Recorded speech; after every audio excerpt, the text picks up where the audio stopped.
Hey there. Subscribe to my channel. And also press this bell icon, so you never miss any new updates. बड़ी खबर आ रही है, अंबाला में Rafale के grand welcome की तैयारी हो रही है।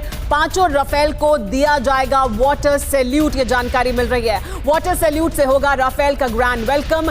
आमतौर पर जब कोई भी विमान इस तरह का फाइटर जेट जिसका इंडक्शन होता है तो इसी तरह वाटर सैल्यूट उसे दिया जाता है। तो ग्रैंड वेलकम के लिए वाटर सैल्यूट देने की तैयारी है। यानी देखिए, दोनों तरफ इस तरह से फायर इंजन खड़े होंगे और इसके बीच, इस वाटर सैल्यूट के बीच से निकलते हुए आएंगे ये 5 राफेल विमान। जब इनका इंडक्शन होगा, जब ये भारतीय वायुसेना में शामिल होने के लिए अंबाला एयरबेस पर उतरेंगे, इस तरह से तैयारी करने की जो पूरी प्लानिंग है वो कर ली गई है। इस तरह की तस्वीरें कुछ हमें देखने को मिलेंगी और ये तस्वीरें भी आपको सबसे पहले हम दिखाएंगे टीवी 9 भारतवर्ष पर।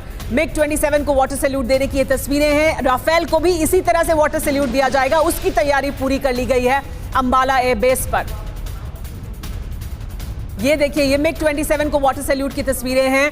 लेकिन ठीक इसी तरह से राफेल जब आएगा और राफेल जब ये 5 राफेल विमान लैंड करेंगे अंबाला एयरबेस पर, तब उनको भी इसी तरह से वाटर सैल्यूट दिया जाएगा।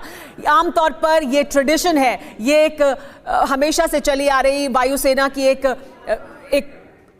ट्रेडिशन है, जिसमें जब भी कोई फाइटर जेट शामिल किया जाता है वायुसेना में तो उसको इस तरह से वाटर सैल्यूट दिया जाता है। और ऐसे ही वाटर सैल्यूट देने की तैयारी अब हो चुकी है राफेल को भी। लेकिन राफेल खास है, आसमान का सिंघम है वो, और जब भारत में लैंड करेगा तो कैसी तैयारी होगी, उसके लिए पूरे चाक चौबंद सुरक्षा व्यवस्था भी की गई है, धारा 144 भी लगाई गई है। और कैसी तैयारी होगी वो हम आपको दिखा रहे हैं। इसी तरह से वेलकम होगा, गृह प्रवेश इस तरह से होगा राफेल का। फिक्र आपकी, सोमवार से शुक्रवार रात 9 बजे सिर्फ टीवी 9 भारतवर्ष पर। Hey there. Subscribe to my channel. And also press this bell icon, so you never miss any new updates.